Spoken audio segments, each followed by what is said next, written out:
Hello and welcome to Music Nation. My name is Jacko, and today we are looking at a very special string library from Spitfire Audio called Olafur Arnalds Chamber Evolutions. And it's a rather odd interface for those who are not familiar with it, or perhaps you own an Evo system and you've not quite mastered how it works. So I'm going to just run through how that works. And this comes as a 4-patch library. You have chamber grid and chamber waves, and then you have bass grid and bass waves, which complement each other. So, and each of the Evo grid and the waves interfaces are different in the way they operate, but they actually kind of work together very nicely, as you'll see. So this is just a playthrough, so you get an idea of the sound of it. It's to support our full written review over on musicnation.co.nz, so please go and have a look at that if you're looking at buying this library for more in-depth information. So for a start, let's jump straight into the Evo Grid. Now, how it works, that's how it sounds like, sounds beautiful. How it works is that they've recorded a bunch of articulations, they're called, but they're basically loops, and they're very, very long, and they evolve at certain points throughout the loop somehow, and then when they get to the end, they loop back around again, so you get an infinite loop of this evolving sound. So they record each of these evolutions 12 times at various pitches, starting from low to high, and it's not every single note. They record about every fifth note, and then they pitch it across the keyboard. So one evolution can be pitched right across the entire keyboard, as you'll see on the grid here, and that means wherever you're playing a pitched version of that style of evolution. Now, it's never perfect because they can't perfectly replicate this every single time with this orchestra, but that's the idea behind it. So if you look at the grid here, you'll see there's a whole bunch of numbers across the top here, and if you scroll across, it goes all the way up to, in this case, 19. So that's the number of individual evolutions, and down the side here are 12 pitches. So for instance, evolution number 1, you could play this in any one of these particular keys. So for instance, if I play C right here in the middle, you'll see on the actual interface here it's playing the B3. So it's actually, this is the center note they actually recorded, and that's just been pitched up. So yeah, so this single evolution here, if I play, for instance, can I go this low as I can? So that's the lowest note, lowest C. I'll just crank this up a touch so we can, next C up. It's all basically the same evolution, just played slightly.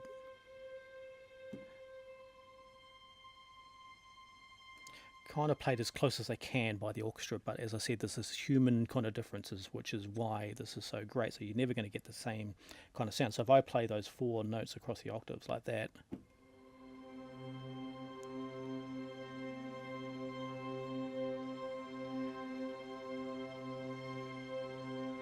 it's just little differences poking their heads up every now and again, you know, which make it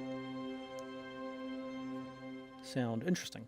So the idea is that this is not a solo instrument, it's a textured background underscore kind of thing, right?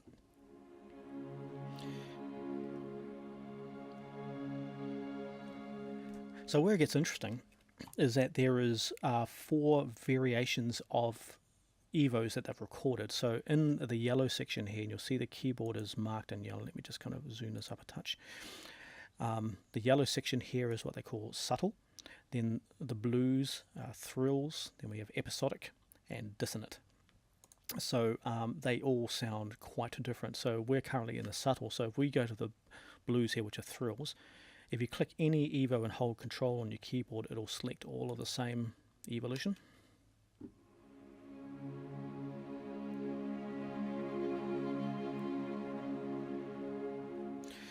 And the deeper you go into the color, the more intense it is. So we go to the very end here.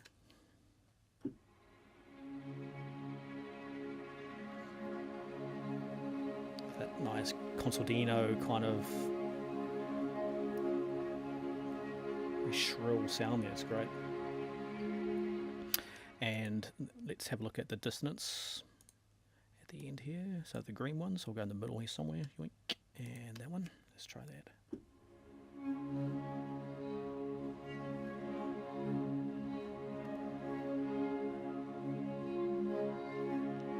quite interesting sounds. So by themselves, you know, they're interesting, of course, but you can randomize these, which is neat. So let's randomize the green section here, randomize dissonance, and we're going to get even more wild.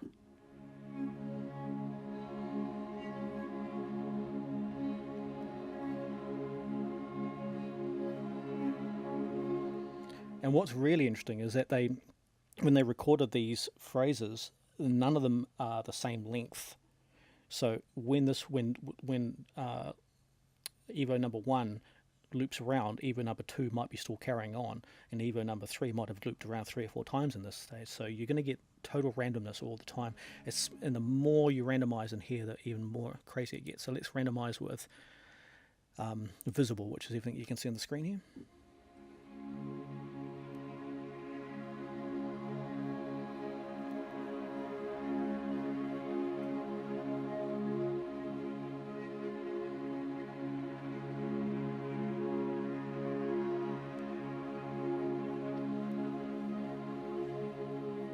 Etc, etc. Also, you have the ability to change up the interface here to make your own kind of changes. That makes kind of sense. So let's what I'm going to do here is choose the red section here. I'm going to randomize with episodic. So we've got randomize in here. Then down the bottom here you can change the volume and the panning. So I'm just going to pan the extremities left and right, and the middle ones a little bit. This is extremely tiny. Wish they could make this a little bit bigger. But so now we've got Evo number 12 panned hard left, Evo number 15 panned hard right, and the two in the middle kind of a little bit panned.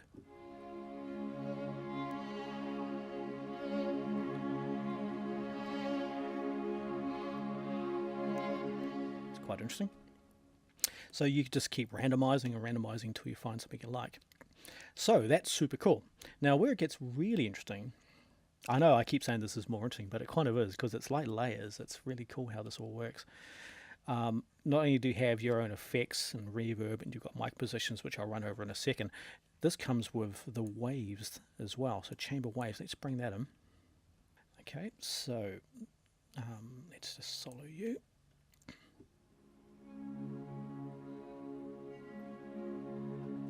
So at first, I'm just going to crank this up a wee bit. It's rather quiet. You think, oh, that sounds like the grid, but it's not. It's a phrase, right? It's just a one sample, and it stops, and it crescendos, right? It's got this natural crescendo that is very difficult. Well, not difficult, but I mean, it's tricky for a computer or a composer to get this beautiful crescendo as opposed to the real orchestra. The real orchestra has that feel and instinct of how the instruments sound best, and you know, so forth. So that's the idea behind this. This is like you just hit it once and the orchestra takes over, playing that beautiful crescendo. So you have, in this case, a bunch, instead of the grid, you have articulations, right? And there's longs, tremolo, and vibrato, and each of them have 4 variations. So articulation number 1 is normal longest. Then you have long. Oh, excuse me. Spitfire keeps changing where the articulations are triggered from. It's annoying. Okay, so this is longest, long, shortest, short, beg your pardon, and shortest. Right? So from longest to shortest. So longest is this.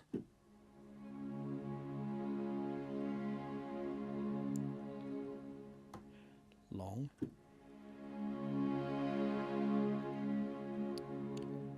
short, and shortest. Cool. And then you have the same thing for tremolo and vibrato.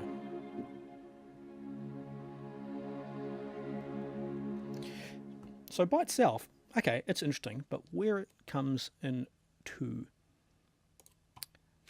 amazingness is when you team it up with the grid. So let's just mute that for the meantime. The grid we're playing sounds like this, the one we made before, and then we'll add in the waves as well, and I'm going to put in the longest. Let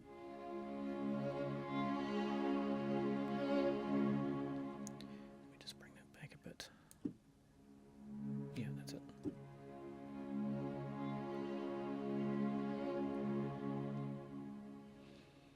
Let me just choose randomize with thrills.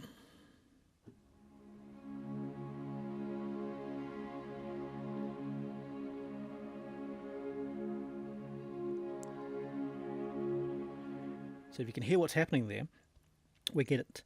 The grid's always playing this nice little bubbling kind of underscore, and then the waves do this beautiful crescendo. So the waves is kind of your melody, so to speak. I'll just pull this right back.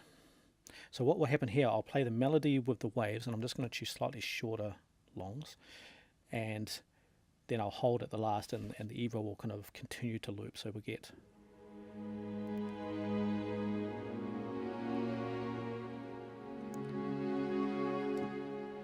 I'll hold that.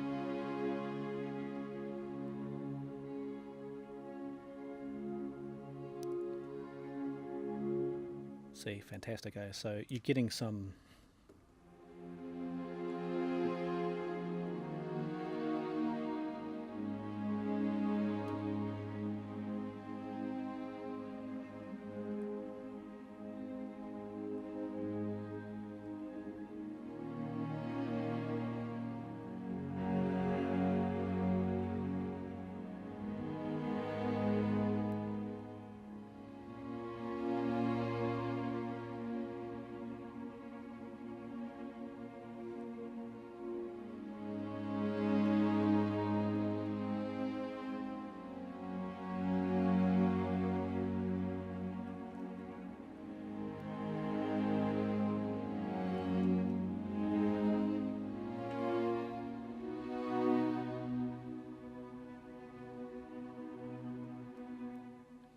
Wow. Beautiful stuff. As I said, it's not a solo instrument. This is designed for just holding interest in the background, whereas like a normal, long, held, semi-breathed note would get boring after a few 15 seconds, 20 seconds or so. This, you could hold this all night. Sounds fantastic. Let's try the vibrato. Let me just try a different thing here. Let's randomize with any, see what we get.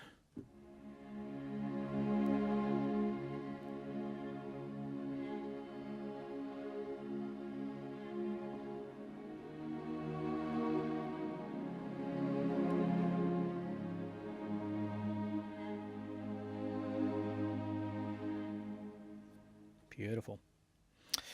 So that's the idea behind it. It's great sounding stuff. Of course, there is also the bass version. So let's bring in the bass grid. I'll just minimize these guys in the meantime.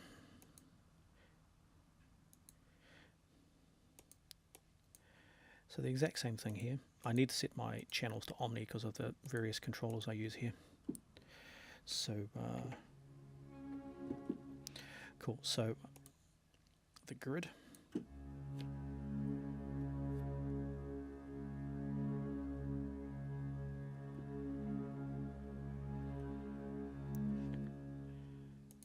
Try this one.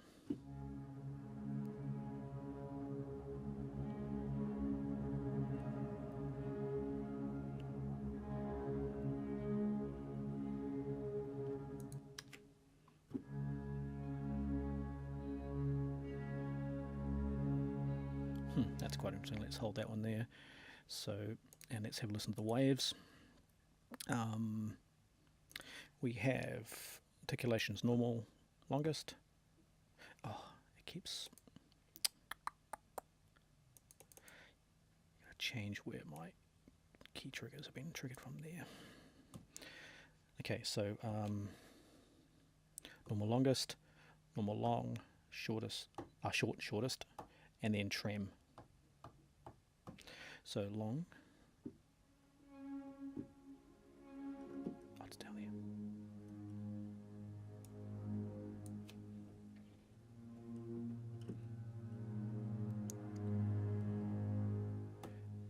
Long. short, shortest. Okay, so it's the exact same thing. So let's kind of pair these two up. We'll take the longest with that grid I came up with before.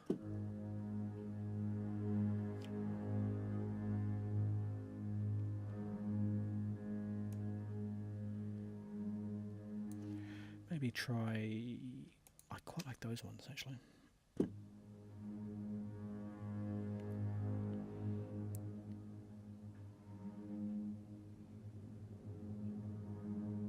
That's super cool.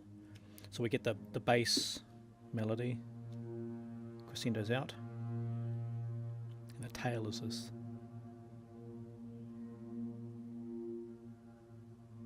Super cool stuff, eh? And of course, let's bring them all in.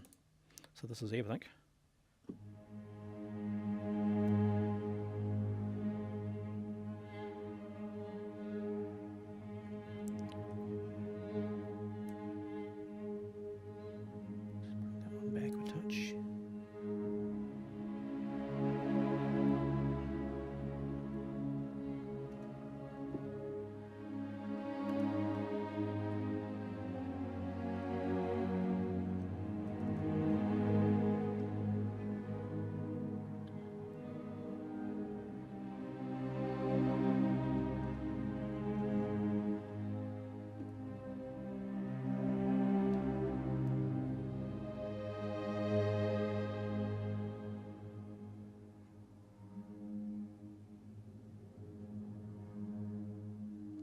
Wow, it's super cool stuff. It's this is not for your big Hans Zimmer hits or like your massive trailer, epic trailer, soundtracks. This is beautiful underscore soundtracks, beautiful soundtracks. So much can be done with this. So let me just, I'm going to uninstall all this and start from scratch and just kind of go through the mic positions. They are very, very subtle on this library, but it's worth having a bit of a listen to them. So let's bring in the grid. So we've got a fresh grid.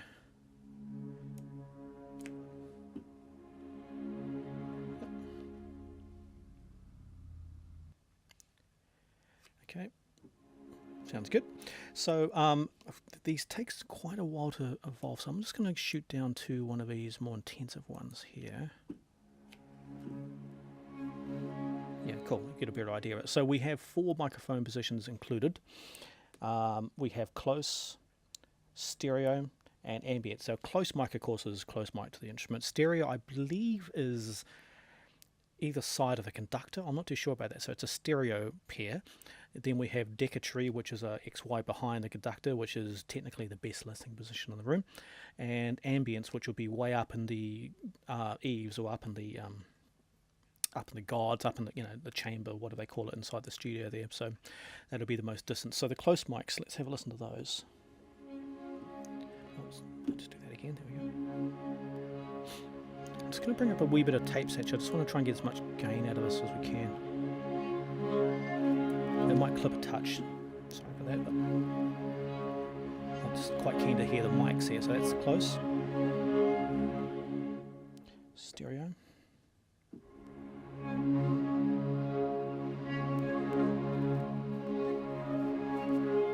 Quite nice. Decatry. Lovely. I love the decatry sound. And then of course the ambience.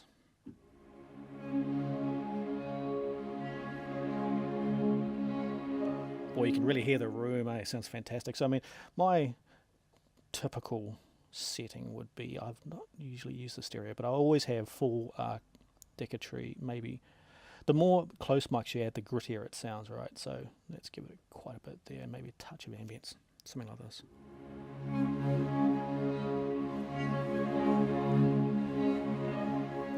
Cool.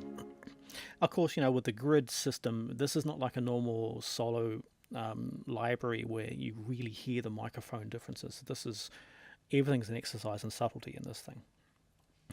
So on top of this, we have some reverb here we can add on. There is a delay, of course, and a ADSR filter, so you can kind of change the attack and the release, which is, you get some really neat sounds. Like, for instance, I found the release here. If you pull the release right off, so it's basically lifts off straight away, right? So then you add quite a lot of reverb.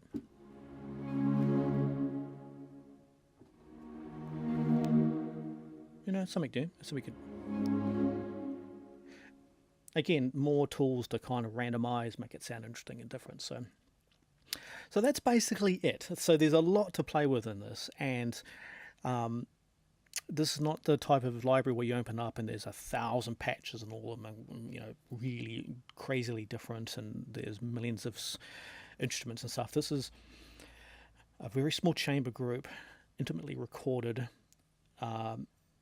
playing enough weirdness that it makes background soundtracky underscore stuff interesting, even if it's only subliminal. And if you listen to Olafur Arnalds' stuff, he's a master at doing this. Like, he'll just have the quietest pin drop level stuff going on in the background, but you're watching a film that he's scored, and it's just beautiful because it just adds this kind of tense ambience to the sound that you can hardly hear what he's doing. It's super cool stuff. So I know I've had to crank this up quite a lot just for the purposes of this demonstration, but it is designed to be quiet and long.